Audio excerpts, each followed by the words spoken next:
just like that.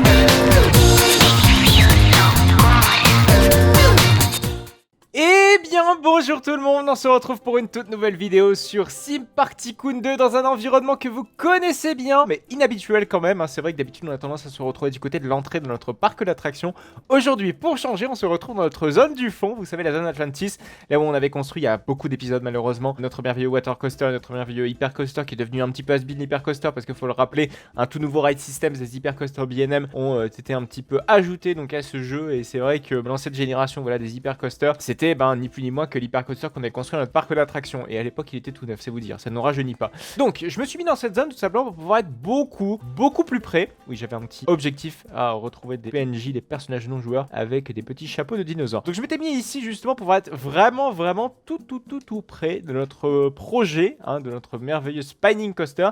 Ce spinning coaster, ça fait un petit moment qu'il est en construction et je pense qu'on approche très clairement de la fin. Ça fait quelques épisodes déjà que je vous dis que c'est presque la fin. Mais plus on avance, plus je pense que vous devez vous en rendre compte par vous-même. Là, clairement, ça avance du tonnerre. Ça avance sévère. Là, il y a eu du boulot de fait durant l'inter-épisode. Très clairement.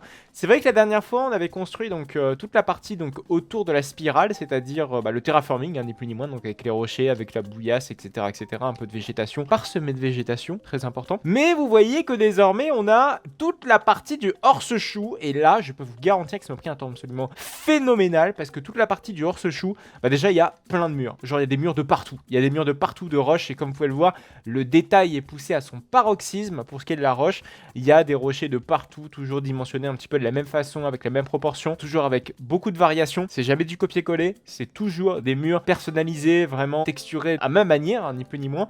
Et le merveilleux horse-shoe qui est vraiment très beau. Alors même si ça manque un petit mur de végétation ou de quelque chose pour essayer de camoufler une partie du RMC, c'est vrai que ce serait quand même beaucoup plus cool d'avoir de quoi justement camoufler tout cela. C'est en réflexion bien sûr, mais voilà, déjà quand même le horse-shoe, merde, hein.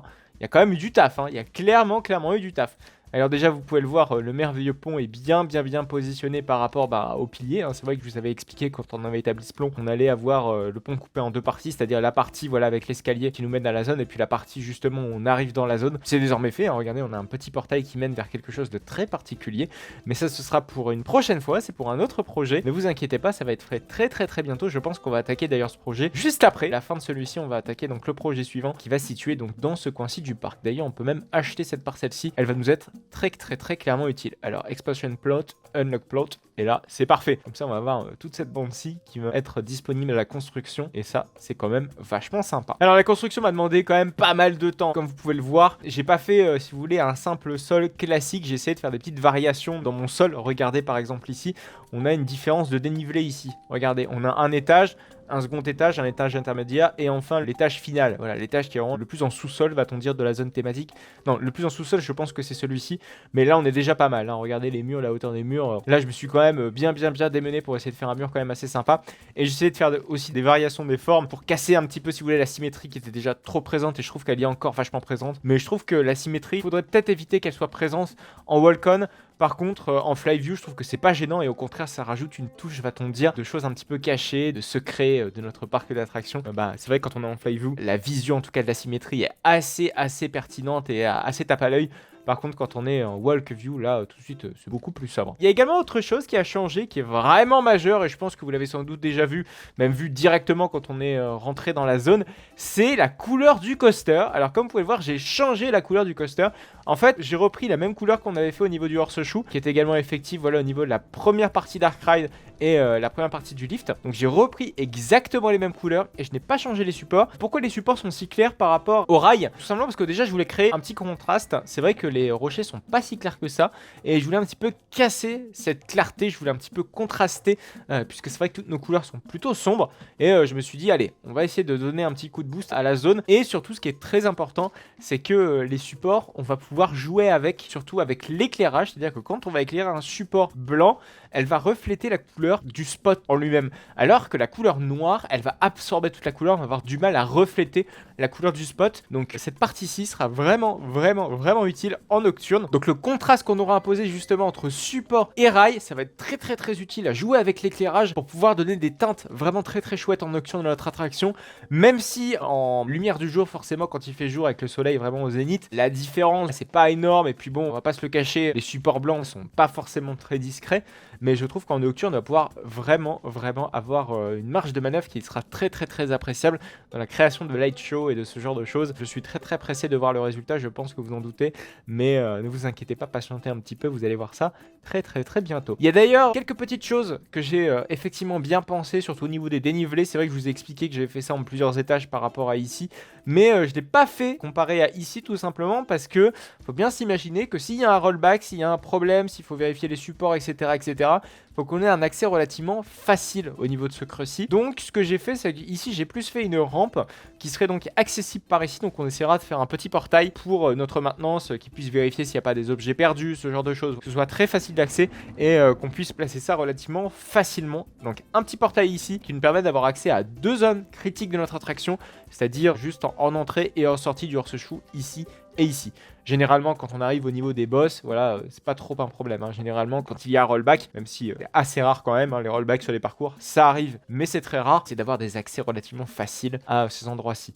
Par contre, il y a un endroit qui est plutôt critique, dont l'accès n'est pas des plus simples, c'est ici. Alors certes, on a un accès relativement simple à pied, par contre, il ne faut pas plus qu'à pied. Hein. Très sincèrement, parce que je crois que le creux arrive quasiment ici. On a un support, on a le pont qui est pas loin, on a de la roche qui est juste ici. S'il y a un rollback ici, on est mal, chef. Hein. Très clairement, on est mal. Comme vous pouvez le voir, on a quand même un accès à pied. Et je pense que c'est clairement le principal. L'environnement, il est quand même stylé là. Hein. On a de la roche, de la verdure, il y a des choses qui commencent à popper. Alors l'éclairage est très mal dissimulé quand même, mais je commence déjà à enclaver notre zone thématique. Quand elle sera complètement isolée du reste de notre parc d'attraction, ce sera vraiment plaisant. Déjà, il y a plein de petits arbres à positionner là-bas dans le fond. Ça va déjà un petit peu planquer tout ce qu'on a là-bas derrière. Vous savez, la limite de notre parc d'attraction qui n'a clairement pas lieu d'être, ou en tout cas, on veut vraiment éclipser au maximum ce mur-ci, mais ne vous inquiétez pas, ça va être fait. Par contre, faut pas se balader ici, hein, parce que comme vous pouvez le voir, la thématique est loin d'être finie, et il y a 2-3 petites choses quand même qu'on a terminé, notamment au niveau du rail, parce que je compte colorer le rail de la même façon en indoor qu'en outdoor. Donc on va retexturer tout ça à l'intérieur, et d'ailleurs je veux créer une boîte beaucoup plus sombre, parce que comme vous pouvez le voir, là où se déroule notre coaster n'est pas suffisamment sombre à mon goût, hein, très clairement. Regardez, il y a de la lumière là qui passe un petit peu ici, et les supports, je pense qu'en les colorisant en une couleur beaucoup plus foncée et en colorant les murs en tout cas d'une couleur également aussi foncée, on devrait tout du moins bien aider à cela. Alors on va partir cette fois-ci dans le lift de l'attraction, parce que c'est pareil, il y a eu du changement, pas du changement thématique, du changement technique cette fois-ci, mais comme vous pouvez le voir, la thématique, on avance, hein, on avance très bien là, vous devez le voir. On passera, ne vous inquiétez pas, dans quelques instants à la salle qu'on avait construite la dernière fois. Ça va être très intéressant, c'est une technique vraiment très chouette pour renforcer la thématique de vos attractions. Donc ne manquez pas la suite de l'épisode, on va y venir, ne vous inquiétez pas. Alors, si on va sur le lift, regardez, en plus on a un accès très simple sur le lift. On a eu un prolongement désormais de notre attraction. Regardez, l'enfermement de notre attraction progresse. C'est vrai qu'on était à peu près de mémoire ici. Ouais, on était à peu près ici, dans la fermeture de notre attraction, dans le tunnel.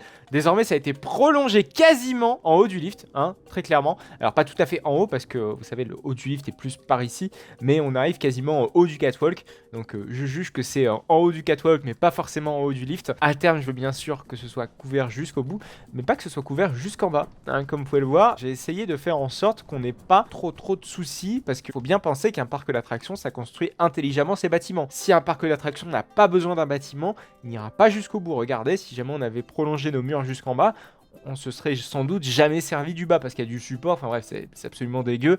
Alors par contre, il va falloir quand même thématiser cette façade-ci, qu'elle ne soit pas visible de cette zone, parce que là, très clairement, c'est dégueulasse. Hein. Donc peut-être un temple volant, la Pegasus Express, là, vous voyez un petit peu le genre, essayer de créer des choses qui peuvent être assez sympas, pour éviter d'avoir une vision beaucoup trop dégueulasse, ou en tout cas gâchée par le bâtiment de notre Spinning Coaster. Voilà, je continuerai bien évidemment, je pense, le tunnel. On essaiera de le faire avant l'ouverture de l'attraction quand même, hein. Je pense que ça reste quand même une partie clé de notre attraction. Vraiment, je me me vois mal ouvrir l'attraction avec une partie lift qui soit complètement outdoor.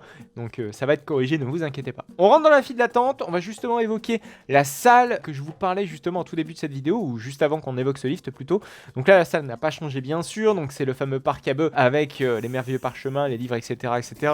On arrive à l'extérieur de notre petit bâtiment avec le merveilleux temple, on rentre dans notre temple avec l'éclairage qui est vraiment très très sympa, et là, boum. Ah ouais, quand même, ça a de la gueule tout ça, mais qu'est-ce que ça représente là-bas sur les murs, c'est très chelou. Elle en avait construit les petites portes, alors déjà les portes je les ai un peu élargies, je les ai mis légèrement plus en hauteur, mais grosso merdo je me suis dit, les petites fenêtres là, ça n'allait clairement pas suffire, donc je les ai élargies, la forme reste identique, les coins ici sont parfaitement identiques, de la même proportion, mais la hauteur si vous voulez que j'ai légèrement redimensionné, et la largeur, voilà, j'ai dû augmenter d'un cran ici, et peut-être de 4 à 5 crans, non je pense de 3 à 4 plutôt, en hauteur, voilà on est dans cette proportionnalité-ci. Donc comme vous pouvez le voir, la salle, il y a pas mal de choses à raconter là-dessus. Elle va fonctionner via une animation cette salle, elle va devoir être conçue bien sûr cette animation, je pense qu'on fera un épisode vraiment consacré aux effets de l'attraction, qui seront terminés bien évidemment après cet épisode, et je pense qu'après les effets ce sera vraiment l'inauguration de l'attraction. La prochaine vidéo devrait être la dernière vidéo où on s'occupe vraiment de la thématique de l'attraction, après on passera sans doute justement dans 2 vidéos à la programmation des effets des éclairages, et dans 3 vidéos je pense qu'on sera enfin à l'inauguration de l'attraction, ça va être vraiment ouf. Alors il y a 3 petits dessins comme vous pouvez le voir, donc ces 3 petits dessins représentent les effets, ou en tout cas des éléments qui vont perturber nos aventuriers, donc c'est la prise de connaissance en tout cas de ces éléments, mais comme vous pouvez le voir on est dans un environnement un petit peu dark, un petit peu éclairage UV. Alors très sincèrement à la base je voulais vraiment donner un éclairage UV réel, c'est-à-dire avec une teinte violette, mais là malheureusement quand on donne une teinte violette à nos spots, regardez vous allez vite comprendre le problème, bim, et bah ça n'a rien comme un effet de ultraviolet. Je trouve que c'est même plutôt mal fait. Là je suis dans le violet et je trouve que bah ça n'a pas du tout cet effet d'ultraviolet, donc je me suis dit bon on va arrêter les conneries, et je trouve que l'immersion est beaucoup plus sympa avec cette lumière légèrement verdâtre, même si c'est pas réaliste. Je trouve que niveau effet et ambiance, on est beaucoup plus dedans avec une lumière verdâtre. En tout cas, on a plus cette impression de reflet. D'ailleurs, petit tips, pour ce qui est des icônes, j'ai tapé ni plus ni moins les icônes que je souhaitais sur Google en mettant les diminutifs icons sur Google Images. J'ai légèrement changé, on va dire, la colorimétrie de nos différents éléments. J'ai mis une petite orbe, si vous voulez, pour créer un petit peu cet effet de radioactivité avec des gros guillemets, qui nous permet d'avoir un icône qui semble être ultraviolet. C'est vraiment très sympa, je trouve que le rendu est vraiment top. Les murs ont été faits, les piliers par contre sont en cours de réflexion. On a un petit souci avec les piliers parce qu'il y a beaucoup trop d'items déjà dans la même zone de la salle, donc j'ai eu quelques petits soucis vous voyez à terminer ce pylône, et je pense que ce pylône ne sera pas terminé, donc je vais essayer de trouver une parade pour éviter forcément ces petits soucis là, mais il va encore me falloir du temps. D'ailleurs cette salle transitoire, je pense que ça va être le plus gros problème de la fin de ce projet, parce que comme vous pouvez le voir, je suis déjà à la limite de chez limite des briques ici dans cette salle. Si je commence à en mettre plus, ben c'est terminé. Donc je sais pas comment je vais faire pour cette salle transitoire, mais ma foi c'est les contraintes un petit peu de Roblox, il va falloir jouer avec. Voilà, donc une très belle salle transitoire qui est en cours de réflexion encore et toujours, mais ça nous offre une belle file d'attente, je pense, qui est quasiment terminée. Je suis vraiment content qu'on en arrive à cette fin de file d'attente, à cette fin de projet. Il y a encore plein de petites choses évidemment à faire, d'ajustements, etc. Bon, on n'en est plus dans des grosses choses à faire, c'est plein de petites choses à faire, plein de petits ajustements, mais c'est généralement comme ça pour la fin d'un projet. C'est un petit peu la phase de déverminage, on essaie de régler les petits soucis, etc. C'est un petit peu la dernière étape, la dernière grosse étape avant l'ouverture de notre merveilleux Spinning Coaster. D'ailleurs la single rider n'est absolument pas thématisée, je sais pas si elle sera thématisée pour l'ouverture. Je vais essayer de le faire, mais ce sera un petit peu compliqué parce qu'il faut faire un condensé en fait de tout ce qu'on a raconté dans le fil d'attente d'à côté en une seule ligne droite et un virage. C'est très compliqué, ça va pas être évident, et il va falloir être très concentré pour pouvoir faire quelque chose de très sympa sans que ce soit trop cassant, hein, bien sûr. Sur une ligne droite c'est difficile, on a passé 4-5 ambiances dans une seule et même file d'attente. Là on a une ligne droite, hein. Si on commence à faire 4-5 ambiances différentes, ça va être compliqué. Donc je pense qu'on aura peut-être que 2, c'est-à-dire l'entrée du temple qui serait peut-être ici, mais le problème c'est que comme vous pouvez le voir, ben, c'est pas très large, donc pouvoir faire l'entrée d'un temple, on va pas pouvoir faire le même temple que de l'autre côté forcément. Donc il va falloir trouver une parade qui puisse un petit peu nous aider à cette single rider. Mais il va falloir la faire quand même cette single rider, parce que notre attraction ne va pas débiter des masses.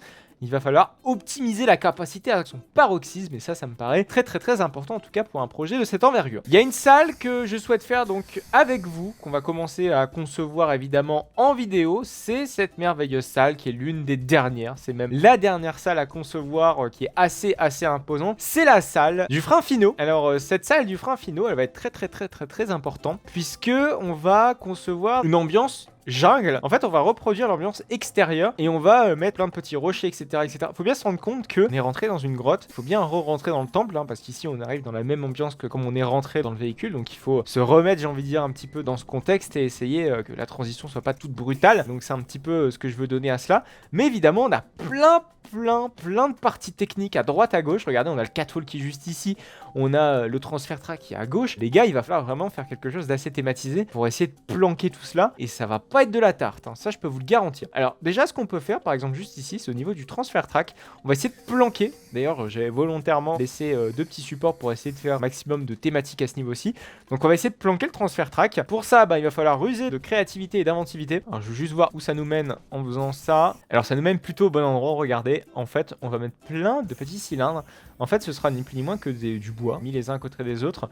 C'est tout simplement pour essayer de planquer donc déjà le transfert track, mais pour faire un aspect naturel. Parce qu'en fait, là, ce sera clairement une salle à destination extérieure. C'est-à-dire qu'on va thématiser ça en mode extérieur. Donc là, on va créer donc des genres de troncs d'arbres, voilà, qui seront la même texture et la même couleur que ce qu'on peut retrouver à l'extérieur. On va vraiment faire des rappels à l'extérieur, hein. Ici, c'est clairement une salle qui est conçue comme une salle extérieure, même si réellement, c'est pas le cas. Donc là, on fait vraiment aspect très tribal. En plus, exactement les mêmes couleurs que ce qu'on a au niveau des petits piliers ici. Donc ça offre également un rappel avec ce qu'on a eu au tout début de notre attraction. Par contre, je voulais pas qu'il y ait un jour ici. Il va falloir être très vigilant. Alors, dans l'idée, je veux éviter qu'on voit la partie backstage quand les lumières sont allumées. Je veux vraiment qu'on voit plus rien du tout quand les backstage sont éteints. Donc, on va essayer de voir si lorsqu'on éteint les lumières, on voit quelque chose. Pour moi, ça me paraît pertinent de faire ce genre de test. Alors, je ferai sans doute ce test plutôt en off. Comme ça permettra de faire les ajustements également off. Mais là, c'est vrai que je suis très pessimiste en voyant comme ça la lumière du jour pénétrer au niveau des rondins de bois. Donc, faut être très vigilant. Allez, on va mettre également plein de rochers et on va créer exactement de la même façon que dans notre file d'attente, on va créer des murs noirs. Alors regardez ici, on a des formes primitives comme ça colorées en noir qui nous ont permis de créer une ambiance très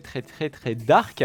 Donc on va exactement faire la même chose ici. On va légèrement décaler, voilà, comme ça c'est parfait. On va faire la même chose juste ici. On va essayer d'agrandir notre merveilleuse forme primitive. Donc en fait, on aura vraiment un fond noir, un fond dark qui nous laisse présager le pire pour la suite de notre attraction. Même si en réalité, voilà, on n'est plus sur la fin. Donc on est sur une réconciliation, j'ai envie de dire, où on est sur une situation finale. On va être dans cette philosophie-ci, en tout cas de la narration. C'est très important. Alors j'essaie de caser notre forme primitive. Alors j'ai très peur d'une chose, c'est que on n'ait plus la place pour créer cette forme primitive, parce que je vous rappelle que derrière ce mur, on a une salle qui a pris énormément de formes primitives, qui en a d'ailleurs pas suffisamment pris assez, visiblement, parce que je l'ai pas complètement terminé. Donc on va essayer d'être très vigilant. Et en plus, je crois que le bloc-ci fait partie du bloc de derrière. Enfin bref, c'est un petit peu le sbeul. Ah putain, pardon. Excusez-moi pour les mots d'oiseau, mais je m'en doutais très clairement. On va essayer de rotationner, hop, de l'autre côté. Ça nous permet de voir si on est bon. Ah, impossible de construire trop d'éléments ici. Ah là. Où ça va nous être extrêmement casse-pied pour la suite, très clairement. Parce que là, je n'ai absolument aucune autre solution tangible à cela, hormis péter des murs là derrière. Alors là, ici, ça marche. Mais est-ce que ça marche ici de ce côté-ci? Ça marche pas. Ah, ça marche pas. Oh là là, bon écoutez, je pense que de mon côté, je vais essayer de faire ça. Donc créer cette merveilleuse ambiance jungle, évidemment, créer cette entrée de temple qui est juste ici parce qu'on va rentrer une nouvelle fois dans le temple. Donc on ait en fait l'impression qu'on rentre une nouvelle fois dans le temple. Ce sera fait d'ici la fois prochaine. J'espère que ce sera bien fait pour la fois prochaine et j'espère que ça va pas trop me poser de problème. Donc normalement, d'ici la fois prochaine, il y aura énormément de choses qui seront ajoutées, hein, parce qu'on arrive quasiment à la fin de cette vidéo, à la fin de ce projet. Je vous ai dit que la fois prochaine, ce serait sans doute la dernière épisode construction en tant que tel. Et après, dans 2 épisodes, on fera les effets, etc. Donc ne manquez surtout pas l'inauguration de ce coaster. Ce sera dans 3 épisodes si le calendrier est fixé, si tout va bien. Donc n'hésitez surtout pas à vous abonner à cette chaîne pour ne pas manquer les prochaines vidéos de Sim Park Tycoon 2 et les prochaines mises à jour de ce merveilleux coaster. Merci à vous de m'avoir suivi. Vous avez la possibilité de me retrouver sur mon compte Instagram pour me suivre dans toutes mes aventures dans les parcs d'attractions. On va en faire beaucoup. On va se retrouver à Parque Warner Madrid pour pouvoir tester Gotham City Escape. On va également faire une vidéo à Liseberg, à Gronalund, Kolmarden, des parcs suédois, vous l'avez compris. Donc ce sera pour très bientôt. On ira faire donc un petit tour en Suède. Et très prochainement, il y a des vidéos également en Autriche qui vont arriver avec Fantasiana, un parc d'attractions autrichien qui dispose d'un coaster vraiment sympa. Il s'appelle Wild Train. Il est de fabrication russe et ses éléments sont complètement barjots. Vous avez une lap bar mais comme un manche à balai et des airtime qui vous éjectent comme pas permis. C'est assez flippant. mais très intéressant. Je vous recommande très chaudement d'aller voir la vidéo sur Park Studio si jamais vous ne l'avez pas vu. C'est vrai que je vous le recommande un bon nombre de fois, mais pour moi très clairement c'est le jeu de la décennie. Park Studio, c'est un jeu de parc d'attractions qui vous permet de construire votre parc d'attractions, vos coasters de manière extrêmement réaliste. Il est très prometteur, il est en développement, alors c'est vrai que ce n'est que des promesses, mais il y a déjà des choses en application qui sont extrêmement prometteuses. La fin du développement devrait se terminer pour la fin 2025, c'est pas dans si longtemps finalement. Je vous invite à aller voir la vidéo que j'ai réalisée sur Park Studio, le lien va donc s'afficher sur votre droite. Il ne vous reste donc plus que quelques secondes pour pouvoir cliquer et aller voir la vidéo sur Park Studio.